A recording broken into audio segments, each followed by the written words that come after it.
சோனியா காந்தி, ராகுல் காந்தி துபாய் போயிருக்காங்க. அதே நேரத்தில் அங்க பல நாட்டினுடைய இன்டெலிஜென்ட் ஏஜென்சிஸ் வந்திருக்கு, அதிகாரிகள் வந்திருக்கு. பாகிஸ்தான் உளவுத்துறை வந்திருக்கு, சிஐஏ அதிகாரிகள் வந்திருக்காங்க, சைனாவில இருந்து ஒருத்தர் ரெண்டு பேர். இது எப்படி கோஇன்சிடென்ட்? ஒவ்வொரு முறையும் நம்ம கோஇன்சிடென்ஸ் எடுத்துக்க முடியுமா? FICன்னா ஃபேக் இந்தியன் கரன்சி நோட். அது ஆடிய பேயாட்டம் இந்தியாவில்.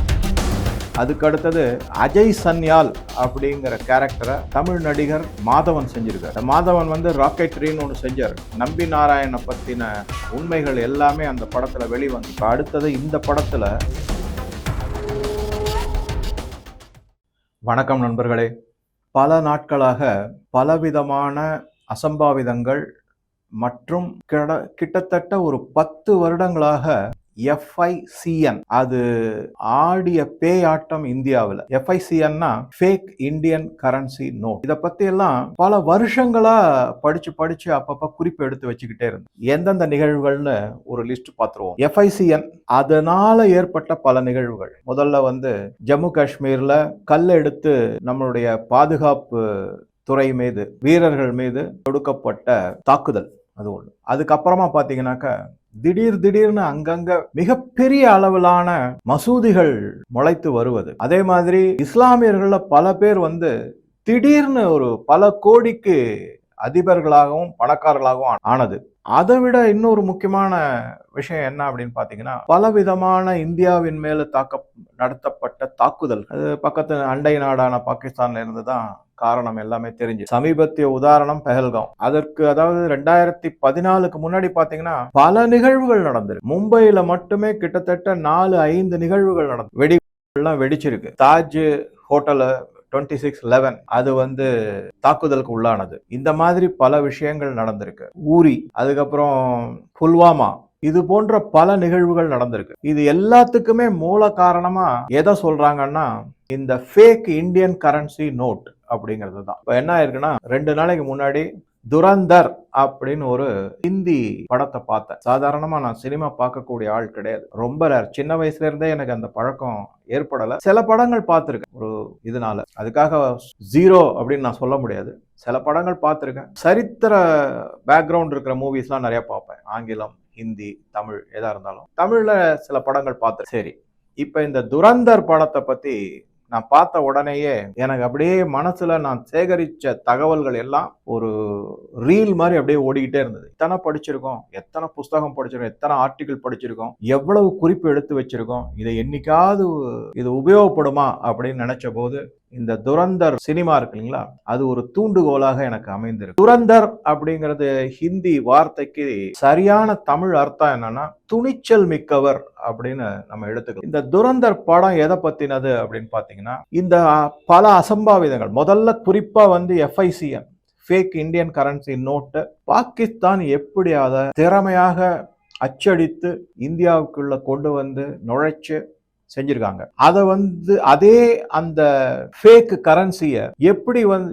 உபயோகித்து பயங்கரவாதிகளை இந்தியாவின் மேல பல தாக்குதல்களை நடத்துறதுக்கு உபயோகப்படுத்தியிருக்காங்க. இந்த கசாப்னு ஒருத்தர் வந்தார் 26/11/2012 நினைக்கிறேன். தாஜ் ஹோட்டல் தாக்குதலுக்கு ஆக்கப்பட்டது, ஒபராய் ஹோட்டல் தாக்குதலுக்கு. பல இடங்கள்ல மும்பையில இருக்கக்கூடிய CST சத்ரபதி சிவாஜி டெர்மினஸ், அங்க வந்து ஒரு ஓப்பனாவே குண்டு மழை பொழிந்தார் பொதுமக்கள் மீது, அப்பாவி பொதுமக்கள் மீது. துகாராம் ஓம்பலே மட்டும் இல்லைன்னா கசாபை பிடிச்சிருக்கவே முடியாது. கசாபை பிடிக்கல அப்படின்னா இது வந்து ஹிந்து பயங்கரவாதம்னு காங்கிரஸ்ல அதை அப்படியே ஒரு மாதிரி பிராண்டிங் பண்ணிட்டாங்க முன்னாடியே. கசாபை பிடிச்சதுனால தான் இது எங்க இருந்து ஆரம்பிச்சது, எந்த நாட்டில இருந்து வந்திருக்கு, யாரால முன்னெடுப்பு செய்யப்பட்டது, எதுக்காக காங்கிரஸ் வந்து இத ஒரு இந்து பயங்கரவாதம்னு திசை திருப்ப முயல்றாங்க, எல்லா விஷயமும் இந்த FICNல தான் ஃபேக் இந்தியன் கரன்சி நோட் அதன்லதான் அடங்கி இருக்கு. பல விதமான ரகசியங்களை இந்த சினிமா புட்டு வச்சிருக்கு. யாரும் வந்து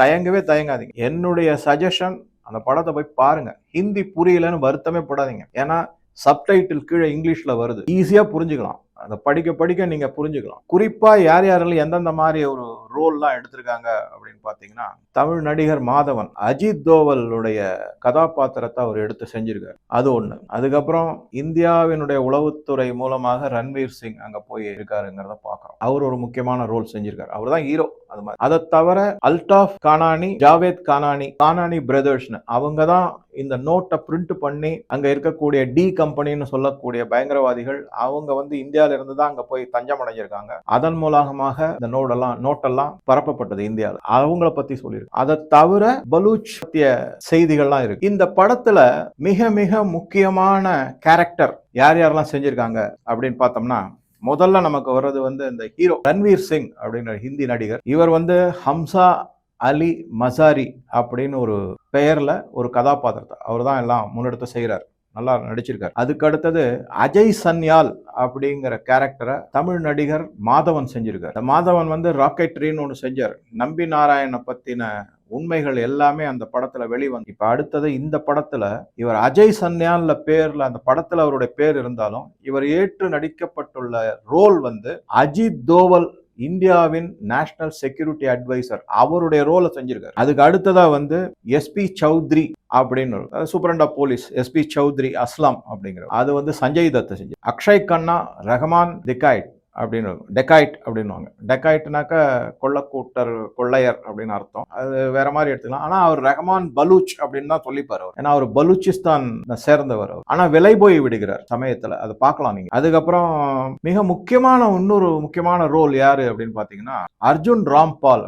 இவர் வந்து ஒரு மேஜர் இக்பால் அப்படிங்கிற கதாபாத்திரத்தை ஏற்று நடிச்சிருக்காரு. இந்த மேஜர் இக்பால் வந்து பாகிஸ்தானுடைய உளவுத்துறை, ராணுவம் சார்ந்த உளவுத்துறையை அவர் தான் மிக மிக முக்கியமாக இந்தியாவிற்கு எதிராக பலவிதமான முன்னெடுப்புகளை செய்யறாரு அப்படிங்கிறத அந்த படத்துல தெளிவா பார்த்திருக்கோம். நம்ம இந்த மேஜர் இக்பால் கூட இந்தியாவில் இருக்கக்கூடிய பலருக்கும் தொடர்பு இருந்திருக்கு. அது எல்லாம் கொஞ்சம் கொஞ்சமா வருது வெளியே. இந்த படத்துல என்ன பண்றாங்கன்னா, முதல்ல வந்து IC-814 இந்தியன் ஏர்லைன்ஸ் விமானம் இந்தியாவிலிருந்து கண்டஹார் ஆப்கானிஸ்தான்ல இருக்கிறதுக்கு கடத்தப்பட்டது. அதை பத்தி இருக்கு. அதுக்கு அடுத்தது இந்த ஃபேக் இந்தியன் கரன்சி நோட், அதை எப்படி பாகிஸ்தான் பிரிண்ட் பண்றாங்க, இந்தியாவில் கொண்டு வந்து அதை எல்லாருக்கும் விநியோகிக்கிறாங்க, அதன் மூலமாக இந்தியாவின் எக்கானமி விழுந்தது. இதெல்லாமே அதுல சொல்லப்படும். அடுத்ததாக வந்து 26/11 அந்த மும்பைல நடந்த பயங்கரவாத தாக்குதல், குறிப்பா அந்த தாஜ், அந்த நிகழ்வை பத்தி பேசும்போது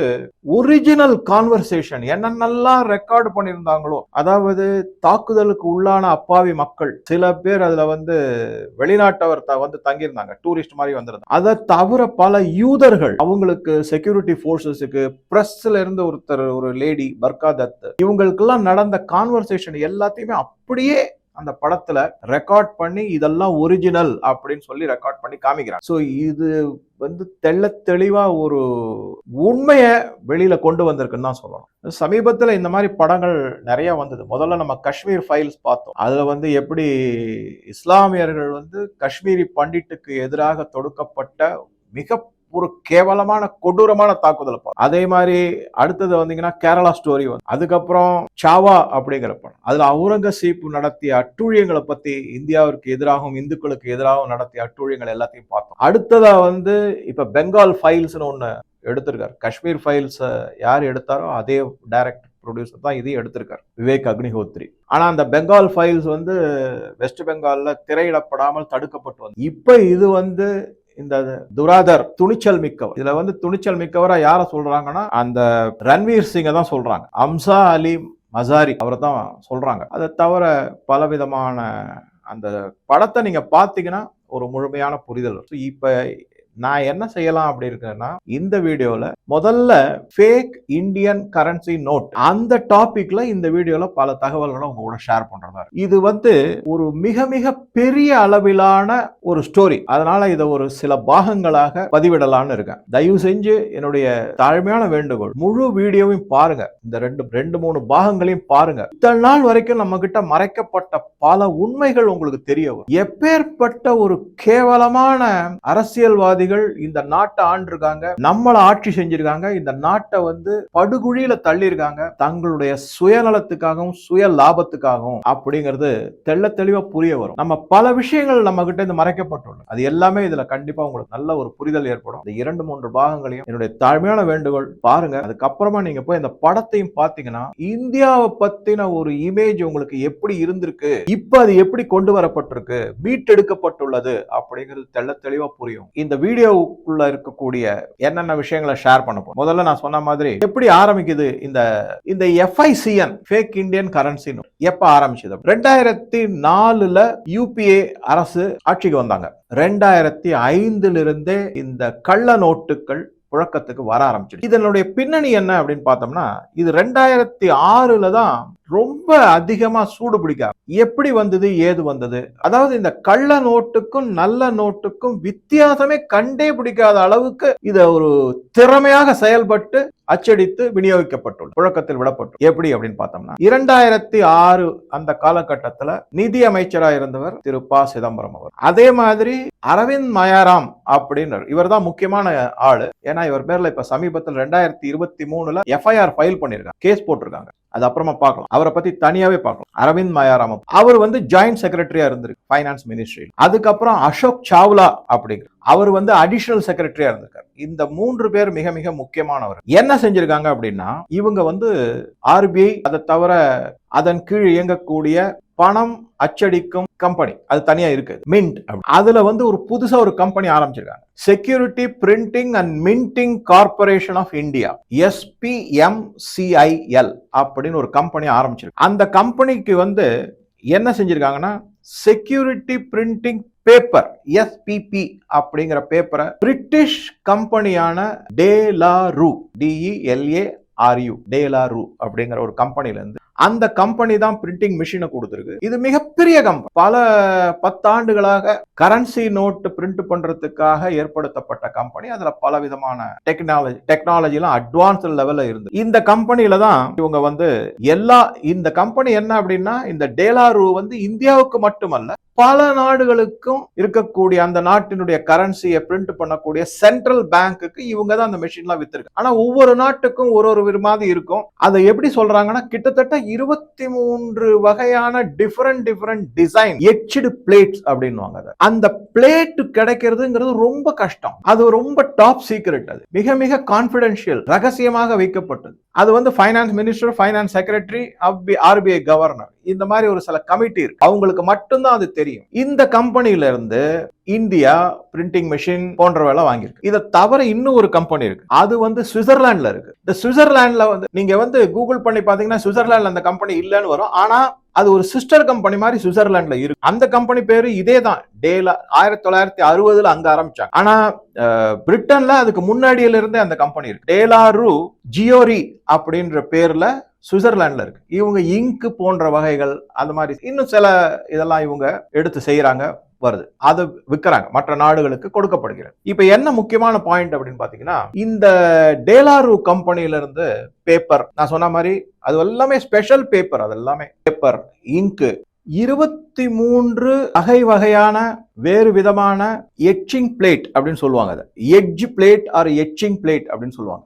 அதை வச்சுதான் நம்மளுடைய கரன்சி நோட்ல இருக்கிற பல டிசைன்கள், ஒவ்வொரு பிளேட்டும் ஒரு பிரிண்ட் போகும், அதுக்கு தனியா பேப்பர், ஸ்பெஷல் இங்கு எல்லாமே இருக்கும். அதை யூஸ் பண்ணி தான் இந்த நோட்டை பிரிண்ட் பண்ணுவாங்க. ஒரு டிசைன் பிரிண்ட் ஆகும், அடுத்ததுக்கு போனோடனே அந்த பிளேட்ல இருக்கிற டிசைன் பிரிண்ட் ஆகும், அதுக்கு மேல அப்படியே பிரிண்ட் ஆயிட்டு படத்துல அதை ரொம்ப அருமையா காமிச்சிருக்காங்க. வேற இதை எல்லாமே வந்து இந்த டேலாரூ கம்பெனி கொடுக்கும். இவங்க கிட்ட இருந்தா இந்தியா வாங்கிட்டு இதை வந்து என்ன பண்ணிருக்காரு, நடுவுல என்ன ஆயிடுச்சுன்னா, இந்த சில பேர் சொல்லலாம், சார் அரவிந்த் மயாராம் வந்து ஃபைனான்ஸ் மினிஸ்ட்ரியில இல்லையே சார், அவர் வேற எக்கனாமிக் அஃபேர்ஸ் மினிஸ்ட்ரியில தான் இருந்தாரு. கிடையாது, நல்லா புரிஞ்சுக்கங்க. அவர் வந்து ப. சிதம்பரத்துக்கு ரைட் ஹேண்ட் மாதிரி இருந்தாரு. அங்க எக்கனாமிக் அஃபேர்ஸ் மினிஸ்ட்ரியில இருந்தாலும் ஃபைனான்ஸ் மினிஸ்ட்ரியோட வேலை இல்லாம செஞ்சுக்கிட்டு இருக்காருங்கிறது தான் உண்மை. அதனால உடனே கூகுள் பண்ணி பார்த்து அவர் எப்ப இருந்தாரு என்னாரு, அது எல்லாத்தையுமே நான் தரவா எல்லாத்தையும் ஸ்டடி பண்ணிட்டு தான் உங்க கூட ஷேர் பண்றேன். ஸோ இந்த டேலாரூ இந்த மாதிரி எல்லா நாட்டுக்கும் கொடுக்குறாங்க, இந்தியாவுக்கு மட்டும் இல்ல அப்படிங்கிற மாதிரி எல்லாம் தெரிய வந்த உடனே இதுல வந்து ஒரு ஆபத்து இருக்கு. என்னைக்கு வேணாலும் நம்ம நாட்டினுடைய கரன்சியை மற்றவர்கள் காப்பி அடிக்க கூடும், டேலாரூ மேல இருக்கக்கூடிய ஒரு நம்பிக்கையின்மை அதிகமாயிட்டு வருது அப்படிங்கிறதுனால 2010 வாக்குல பி சிதம்பரம் நிதி அமைச்சகத்திலிருந்து வேற மந்திரி சபைக்கு போனார். ஐ திங்க் உள்துறை அமைச்சரா போனார் அவர் நினைக்கிறேன். அந்த டயத்துல பிரணாப் முகர்ஜி நிதி அமைச்சரா வந்தார். அதாவது 2004 2009 அந்த 5 வருடத்துல அவர் இருந்தார். நிதி அமைச்சரா ப சிதம்பரம் இருந்தார். அப்புறம் திருப்பி 2010 இருந்து 14 வரைக்கும் யூபிஏ இரண்டாவது கட்டத்துல நிதி அமைச்சரா கே முகர்ஜி வந்தார். பிரணாப் குமார் முகர்ஜி அவர் ஜனாதிபதியா இருந்து இப்ப இல்ல நம்முடைய இறந்து விட்டார். அவர் நிதி அமைச்சரா இருந்தார். அப்ப அவர் இதை எல்லாத்தையும் ஒரு சந்தேக கண்ணோட பார்த்து இது நமக்கு ஒத்து வராது, இது மிகப்பெரிய ஒரு பாதுகாப்பு பிரச்சனை, நாட்டினுடைய பொருளாதாரத்துக்கு மிகப்பெரிய பிரச்சனையா வரும் அப்படின்னு சொல்லிட்டு அவர் என்ன பண்ணிருக்காருன்னா இந்த கம்பெனியை பேன் பண்ணிட்டாரு. இதுல இருந்து வாங்கவே கூடாது அப்படின்னு சொல்லிட்டு பேன் பண்ணிட்டார். 3 வருஷ காலக்கெடு கொடுத்து அதுக்கு பேன் பண்ணி வச்சிருந்தார். இதை அவர் பேன் பண்ண உடனே அந்த கம்பெனில இருந்து அவர் நிதியமைச்சரா இருக்கிற வரைக்கும் எதையும் வாங்காம இருந்தாங்க. வேற இடத்துல வாங்கி நம்மளுடைய தேவைகள் பூர்த்தி செய்யப்பட்ட கரன்சி நோட்டு பிரிண்டிங் எல்லாம் பூர்த்தி செய்யாங்க. ஆனா 2012 பி சிதம்பரம் மீண்டும் நிதி அமைச்சரா வந்துட்டாரு. அப்ப இந்த மயாராம் பைனான்ஸ் செக்ரட்டரியா வந்தார், அரவிந்த் மயாராம். அப்ப என்ன பண்ணாங்கன்னா ஏற்கனவே இந்த டேலாரூ கம்பெனி மேல ஒரு பேன் பண்ணிருந்தாங்க இல்லையா, இதுல இருந்து வாங்கக்கூடாதுன்னு தடை செஞ்சிருந்தாங்க இல்லையா, அதை மீறி அதை எதையுமே கண்டுக்காம அதே கம்பெனி கிட்டே திருப்பியும் பிரிண்டிங் மிஷின், இங்க் வாங்குறது, பேப்பர் வாங்குறது எல்லாமே செஞ்சாங்க. அப்பனா ஏதோ பின்னாடியில இருந்து யாரோ ஒரு அழுத்தம் கொடுத்திருக்காங்கிறது தெளிவா நமக்கு தெரிய வருது. யாரோட அழுத்தமா இருக்கும்? சூப்பர் பிரைம் மினிஸ்டரா இருந்தவங்களுடைய அழுத்தமா, இல்ல பிரைம் மினிஸ்டரோட அழுத்தமா, இல்ல வெளிநாட்டு சதிகாரர்களுடைய அழுத்தமா, இல்ல மகாராஷ்டிரால இருக்கக்கூடிய பல அரசியல்வாதிகளுடைய அழுத்தமா, இல்ல பயங்கரவாதிகள் இந்த நாட்டுல இவங்களுடைய பல தகவல்களை தன்னுடைய கையில வச்சிருக்கிறதுனால அவங்க கொடுத்த அழுத்தமா, இப்படி பல கேள்விகள் எழுது. இந்த கேள்விகளுக்கு எல்லாம் எங்க போய் கைய காமிக்கப்படுது அப்படின்னா டெல்லியில இருக்கிற ஃபேமிலி, மும்பையில இருக்கிற ஒரு மகாராஷ்டிரால இருக்கிற ஒரு அரசியல் குடும்பம், அதை தவிர இந்த நாட்டிலிருந்து தப்பி ஓடிய குற்றவாளியான தாவூத், அவர் மேல பலவிதமான பயங்கரவாத குற்றச்சாட்டுகள்லாம் இருக்கு. அவருடைய அழுத்தமா, இல்ல பாகிஸ்தான் அரசியல்வாதிகள் கொடுத்த அழுத்தமா, பாகிஸ்தானின் உளவு ஸ்தாபனம் கொடுக்க அழுத்தமா, எந்த அழுத்தம் இந்த நிதி அமைச்சரையும் அலுவலகத்தில் இருக்கக்கூடிய செக்ரட்டரி செயலாளரையும் இதே கம்பெனில திருப்பி வாங்க வச்சிருக்கு அப்படிங்கறதா ஒரு மிகப்பெரிய கேள்வி. சரி, இது முடிஞ்சதுங்களா?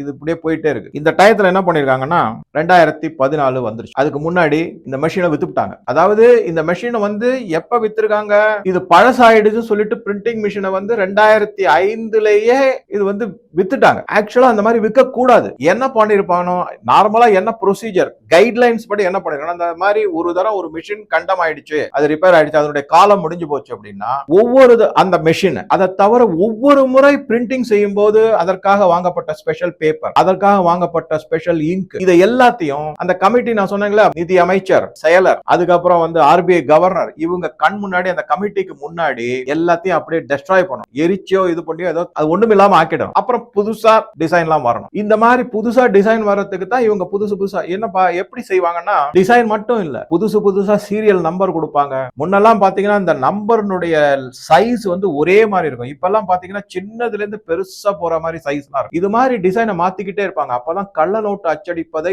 மிக பெரும் அளவுல தவிர்க்க முடியும். இப்ப என்ன ஆயிருக்குன்னா, இந்த பேப்பரையோ இங்கையோ இல்ல அந்த மெஷினையோ அதை டெஸ்ட்ராய் பண்ணாம, அழிக்காமல் அப்படியே ஏலம் போட்டு விடுத்துட்டாங்க. அந்த குற்றச்சாட்டு இன்னைக்கு வரைக்கும் ப சிதம்பரம் முன்னாள் நிதி அமைச்சர் மேல இருக்கு. ஆனா அவங்க என்ன சொல்றாங்க அப்படின்னா, இது நாங்க செய்யவே இல்லை, எங்களுக்கு எந்த விதமான ரோலுமே கிடையாது அப்படின்னு தான் இன்னைக்கு சொல்லிட்டு இருக்காங்க. சரி, இது ஒரு பக்கம் இருக்கட்டும். இப்ப என்ன ஆயிடுச்சு அப்படின்னா, இந்த மாதிரி இந்த மெஷின் மிடில் ஈஸ்ட் கண்ட்ரி, அங்க இருக்கிற ஒரு ஏஜென்ட் மூலமா வாங்கப்பட்டு, அந்த ஏஜென்ட்டே யாரு அப்படின்னா பாகிஸ்தானுடைய ஏஜென்ட் அப்படிங்கிறாங்க. நேரடியா பாகிஸ்தானுக்கு கொடுக்காம மிடில் ஈஸ்ட்ல இருக்கிற ஒரு ஏஜென்ட்டுக்கு கொடுத்து அவங்க அதை பாகிஸ்தானுக்கு கொண்டு வித்துருக்காங்க அப்படிங்கறதான் செய்தி. இது அப்பயே வந்திருக்கு, எல்லாமே இருக்கு. சரி, இதனால இப்ப என்ன பிரச்சனை அப்படின்னு பாத்தீங்கன்னா, மிக பெரிய அளவுல, அதாவது ஒரு உதாரணம் சொல்லணும்னாக்கா, அதாவது இதனுடைய டெப்த் எப்படி நம்ம புரிஞ்சுக்கலாம் அப்படின்னா, நீங்க பாருங்க, நவம்பர் நவம்பர் 8, 2016 பண மதிப்பிழப்பு பாரத பிரதமர் மோடி அவர்களால் அறிவிக்கப்பட்ட டெலிவிஷன்ல வந்து சொன்னார் 500 ரூபாயும் 1000 ரூபாயும் இனிமே செல்லாது அப்படி. இவர்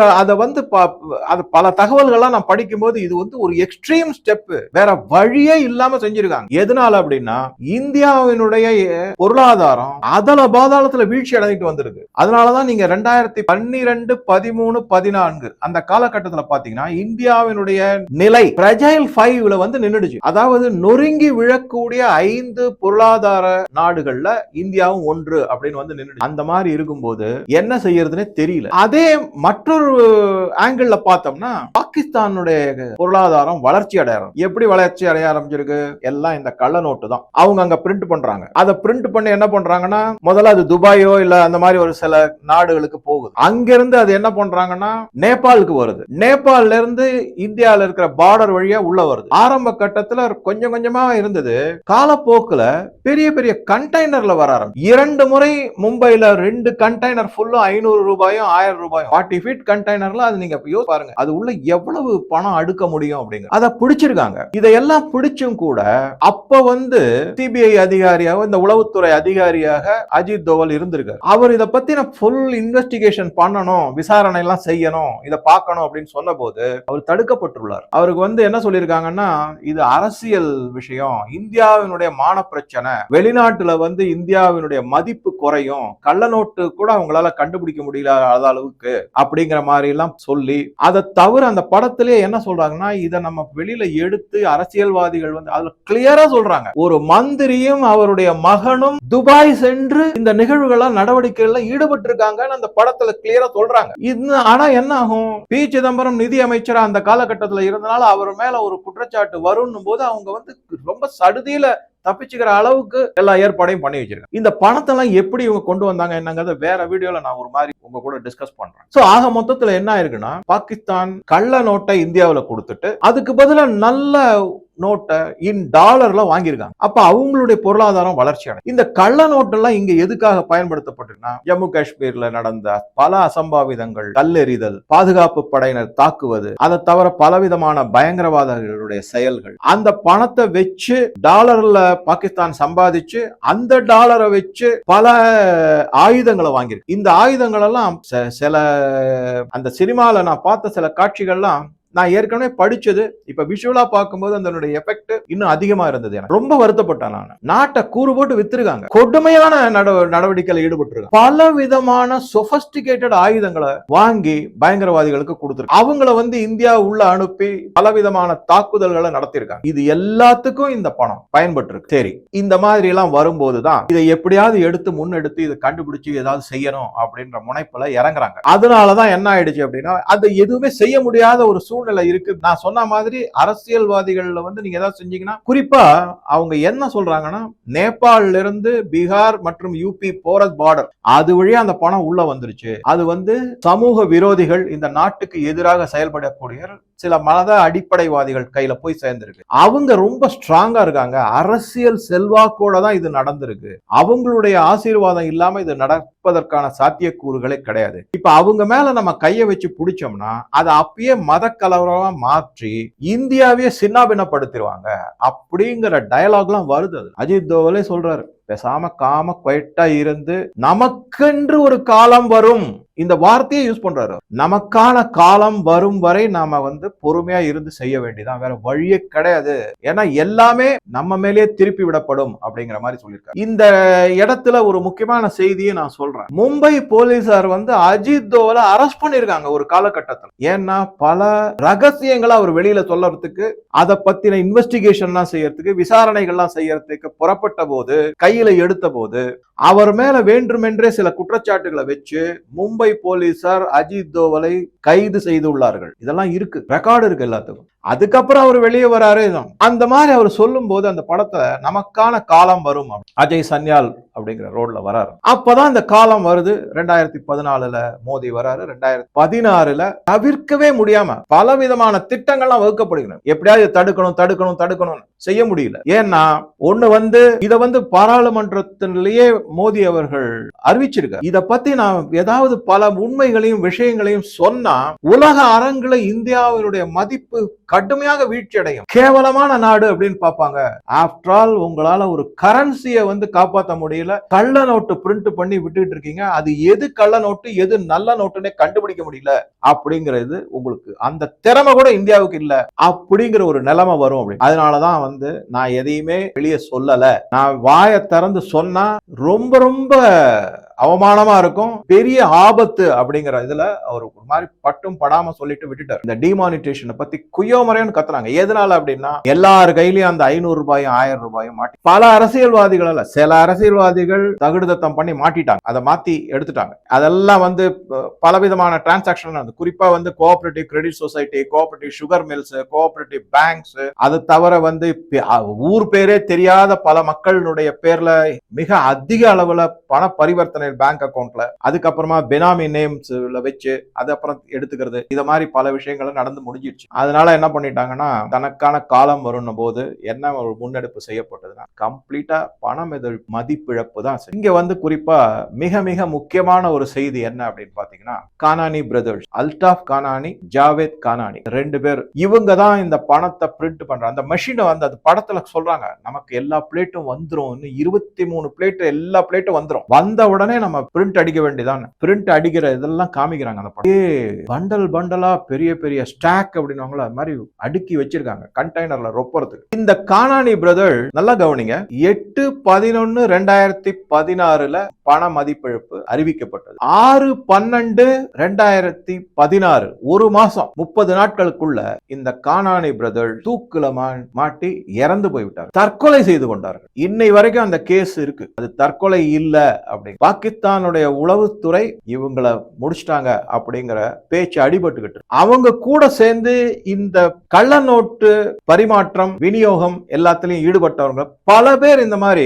இறந்து போயிருக்காங்க, மர்மமான முறையில இறந்து போயிருக்காங்க. ஆனா எல்லாரையுமே என்ன சொல்லிட்டாங்கன்னா, அவங்களுக்கு இதுல பெரிய நஷ்டம் ஏற்பட்டதுனால அவங்க தூக்குல மாட்டி இறந்து போயிட்டாங்க அப்படின்னு சூசைட் பண்ணிக்கிட்டாங்க, தற்கொலை செய்து கொண்டார்கள். இந்த கானானி பிரதர்ஸ் கிட்ட மட்டும் அவர் தற்கொலை செய்து, அதாவது இந்த பண மதிப்பு கொண்டு வந்த போது 40,000 கோடி பொறுமானம் உள்ள பணம் அவங்க கிட்ட கோடவுன்ல இருந்திருக்கு அப்படின்றதையும் நியூஸ் வெளியில வந்து. இப்ப 40,000 கோடி 2016 இருந்திருக்குன்னா 2005 இருந்து கிட்டத்தட்ட 11 வருஷம் எவ்வளவு பணம் இந்த நாட்டுக்குள்ள வந்திருக்கும். உடனே என்னாச்சு, இந்த திருப்பி எல்லாம் வாங்கினாங்க இல்லையா, நம்ம அந்த பணத்தை 500 ரூபாயும் 1000 ரூபாயும் கொண்டு போய் கொடுத்துட்டு 2000 ரூபாய் எல்லாம் வாங்கிக்கிட்டோம் இல்லைங்களா. இந்த 2000 ரூபாய் பத்தி உடனே கமெண்ட் போடாதீங்க, ஏன்னா அதனுடைய கதையே வேற, அதை தனியா கூட நான் போடுறேன், அது ஃபுல்லா படிச்சீங்கன்னா தான் தெரியும். அது நிறைய தகவல் இருக்கு அதை பத்தி. 2000 ரூபாய் கொண்டு வந்தது சரியா தவறாங்கிறத பத்தி அடுத்த இதுல பார்க்கலாம். இப்ப நம்ம எதை பண்ணோம்னா, இந்த மாதிரி வந்த போது எவ்வளவு நோட்டு திரும்பி வந்துச்சு அப்படின்னு பாத்தீங்கன்னா, ஆர்பிஐ என்ன சொன்னாங்க அப்படின்னா 100% நோட்டு திரும்பி வந்துருச்சுன்னு தான் சொன்னாங்க. ஏன் 100% சொன்னாங்க, ஆனா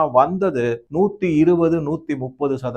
இந்த செய்தி வெளியே வரல, ஏன்னா நாட்டினுடைய மரியாதையும் அவமானம் சார்ந்தது. அதனால அவங்க 100% நோட்டு வந்துருச்சு, 99.9% நோட்டு திரும்பி வந்துருச்சு. அதுல எது நல்ல நோட்டு எது கள்ள நோட்டுன்றது கண்டுபிடிக்கிறது தான் கொஞ்சம் காலதாமதம் ஆயிடுச்சு, வழியா முடிச்சுட்டாங்க. இந்த மாதிரி ஒரு நிகழ்வு நடந்தது. இத அந்த படத்துல முழுமையா காமிச்சிருக்காங்க. இதுல இன்னும் ஒரு முக்கியமான செய்தி என்ன அப்படின்னா, இந்த அல்டாஃப் கானானி இருக்காருங்களா, அவரை அமெரிக்காவில மணி லாண்டரிங், இந்த மாதிரி தகாத முறையில பண பரிமாற்றங்கள், கள்ள நோட்டை கொண்டு போய் மாத்துறது, டாலரை பாகிஸ்தானுக்கு அனுப்புறது, இந்த மாதிரி பல விஷயத்துல அவர் மேல குற்றம் சாட்டப்பட்டு அவர் கைது செய்யப்பட்டார். ஆனா எப்படியோ தப்பிச்சு வந்துட்டாங்க, அது வேற விஷயம். இந்த 2 பிரதர்ஸும் இந்தியாவுக்கு எதிராக மிகப்பெரிய அளவுல, அதுல நீங்க பாத்தீங்கன்னா அந்த பணத்தை கொடுத்துட்டு ஆயுதங்களை வாங்கும் போது இந்தியாவிற்கு எதிரான பல பயங்கரவாத செயல்களும் திட்டங்களையும் தீட்டி அதை செயல்படுத்தும் போது, குறிப்பா மும்பை தாக்குதல்ல பலவிதமான கோஷங்கள் எழுப்பப்படுகிறது. இந்தியாவை 1000 வெட்டு செய்வோம்னு ஜியா உல் ஹக் சொல்லியிருக்காரு, அதை நான் செய்யறதுல பெருமைப்படுறேன் அப்படின்னு சொல்லிட்டு அந்த மேஜர் இக்பால் அப்படிங்கிற பாகிஸ்தானுடைய உளவு ஸ்தாபனத்துல ஒரு பெரிய பொறுப்புல இருக்கக்கூடிய அதிகாரி, அவருடைய மேற்பார்வையில தான் இது எல்லாமே நடக்குது. நோட்டு பிரிண்ட் பண்றது, அதை மாத்துறது, அதை பட்டுவாடா செய்யறது, அதுக்கு பதிலா டாலரை கொண்டு வரது, அந்த டாலரை வச்சு ஆயுதங்கள் வாங்குறது, அந்த ஆயுதங்களை பயங்கரவாதிகளுக்கு கொடுக்கிறது, அதன் மூலமா அவங்களை இந்தியாவுக்குள்ள அனுப்பி பயங்கரவாத செயல்களை நடவடிக்கைகளை ஈடுபடவை எல்லாமே அந்த மேஜர் இக்பால் அப்படிங்கிறது தான். அவருக்கு பலரோட தொடர்பு கண்டிப்பா இருக்கு அப்படின்னு சொல்லப்படுகிறது. அவரை இந்திய அரசியல்வாதிகள் பலர் துபாயில தனிப்பட்ட முறையில சந்திச்சு பேசியிருக்காங்க அப்படிங்கறதும் இப்ப இந்த இடத்துல ஒரே ஒரு சின்ன நியூஸ் மட்டும் உங்களுக்கு சொல்றேன். அதாவது என்ன அப்படின்னா, ஜனவரி 13, 2019 அனீஸ் இப்ராஹிம் அப்படிங்கிறவர். இந்த அனீஸ் இப்ராஹிம் யாரு அப்படின்னா,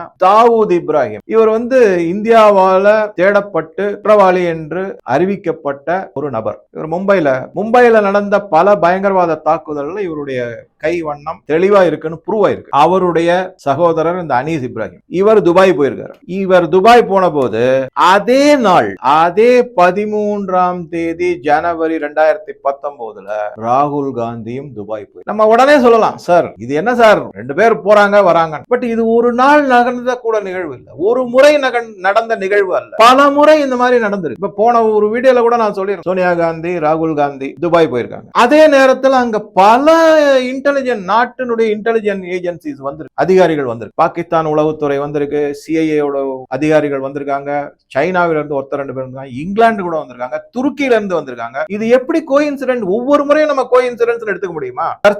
செயலாக நடந்ததுன்னு ஒவ்வொரு முறையும் எப்படி எடுத்து? இதுக்கு அப்புறம் என்ன அப்படின்னா, அந்த மாதிரி நடந்து 29 நாட்கள்ல, இதெல்லாம் நான் படிச்ச செய்திகளை வச்சு 29 நாட்கள்ல புல்வாமாவில் தாக்குதல் நடத்தப்பட்டது 2019. அதுக்கப்புறமா தான் புல்வாமா தாக்குதலுக்கு அப்புறமா தான் இது பண்ணாங்க, அதாவது சர்ஜிக்கல் ஸ்ட்ரைக் பாலாகோட்ல நடத்தப்பட்டது, தைரியமாக நடத்தப்பட்டது. இந்த மாதிரி பல தகவல்கள் இருக்கு. ஆனா சிதம்பரம் போன்ற பல அரசியல்வாதிகள் இன்னைக்கு என்ன சொல்லிட்டு இருக்காங்கன்னா, நாங்க ஆட்சிக்கு வந்தோம்னா இந்த 500 ரூபாயும் 1000 ரூபாயும் செல்லாதுன்னு அறிவிச்சாங்க இல்லையா, அதை திருப்பி கொண்டு வருவோம் அப்படின்னு சொல்லிட்டு இருக்காங்க. அப்படின்னா என்ன அர்த்தம்னு யோசிச்சு பாரு. அவங்க கிட்ட எல்லாம் இன்னும் அந்த 500 ரூபாயும் 1000 ரூபாயும் இருந்துகிட்டு தான் இருக்கு அப்படிங்கிற மாதிரி தெரியும். இன்னும் வச்சிருக்காங்க, எங்கேயோ பதுக்கி வச்சிருக்காங்க அப்படிங்கிற ஒரு யோசனை தான் நமக்கு வருது.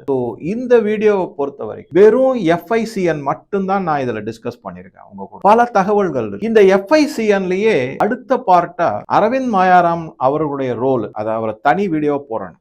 அதை தவிர இந்த பணம் எப்படியெல்லாம் பட்டுவாடா செய்ய, யார் யாருக்கெல்லாம் போய் சேர்ந்து, எந்தெந்த மாதிரி எல்லாம் அவங்க உபயோகித்திருக்காங்க, அதனுடைய இறுதியான தாக்கம் இந்தியாவின் மீது என்ன, இந்திய மக்கள் மீது என்ன அப்படிங்கறத அடுத்த வீடியோல, 2வது வீடியோவை 3வது வீடியோ, இது முதல் வீடியோ அரவிந்த் மாயாராம், அதற்கு அடுத்த ஒரு வீடியோ, அதுல நம்ம பார்க்கலாம் கொஞ்சம் விரிவாக. மீண்டும் என்னுடைய தாழ்மையான வேண்டுகோள், 3 வீடியோ பாருங்க, நல்ல புரிதல் கிடைக்கும். இதை தவிர IC-814 இந்தியன் ஏர்லைன்ஸ் பிளைட் கந்தஹாருக்கு எப்படி கடத்தப்பட்டது, அதன் பின்புலத்துல யார் யாரெல்லாம் இருக்காங்க, அதுல அஜித் தோவல் அவர்களுடைய ரோல் என்ன, அதையும் நம்ம பார்க்கலாம். இப்ப லேட்டஸ்ட் நியூஸ் என்ன வந்திருக்கு அப்படின்னா, இந்த துரந்தர் சினிமா இருக்கு இல்லைங்களா, அதை பத்தி அவதூறு கிளப்பி விட்டு நெகட்டிவ் பப்ளிசிட்டி கொடுக்கறதுக்கு சோசியல் மீடியா இன்ஃப்ளூயன்சர்ஸ யூஸ் பண்ணிருக்கிறதா வந்திருக்கு. நினைச்சு பாருங்க, 25,000 ரூபாய் வரைக்கும் ஒரு சோசியல் மீடியா இன்ஃப்ளூயன்சருக்கும் கொடுக்கறேன்னு சொல்லி ப்ராமிஸ் பண்ணிருக்காங்க. அதனால என்னன்னா, துரந்தர் படத்தை பத்தி பலவிதமான தவறான செய்திகளை பரப்புரை செய்யணும், மக்கள் மத்தியில அந்த படம் ஓடக்கூடாது. ஏன்னா போன வெள்ளிக்கிழமை இந்த படம் ரிலீஸ் ஆச்சு, ஹவுஸ் ஃபுல்லா போகுது, நார்த்ல எல்லா தியேட்டர்களையும். மக்களிடையே மிகப்பெரிய வரவேற்பை இந்த படம் பெற்று இருக்கு. மக்களுடைய மனநிலை கம்ப்ளீட்டா மாறி இருக்கு. இதுவரை காங்கிரஸ் மேல இருந்த ஒரு சின்ன நம்பிக்கை, துரும்பு போல இருந்த நம்பிக்கை கூட இப்ப வீழ்ச்சி அடைய தொடங்கி இருக்கு. காங்கிரஸ் எல்லாருமே ஒரு நாட்டினுடைய எதிரி கட்சி மாதிரி பார்க்க ஆரம்பிச்சிருக்காங்க. அவங்க இதுவரைக்கும் பாகிஸ்தானை பத்தி நல்ல விதமா சொல்லிக்கிட்டு வந்த எல்லா நேரேட்டிவ்ஸும் இந்த படம் மூலமாக உடைத்து எரியப்பட்டிருக்கு அப்படிங்கறதும் ப்ரூவ் ஆயிருக்கு. பல கருத்துக்களை இந்த வீடியோல ஷேர் பண்ணிருக்கேன். உங்க கருத்துக்களை பதிவிடவும் நன்றி, வணக்கம்.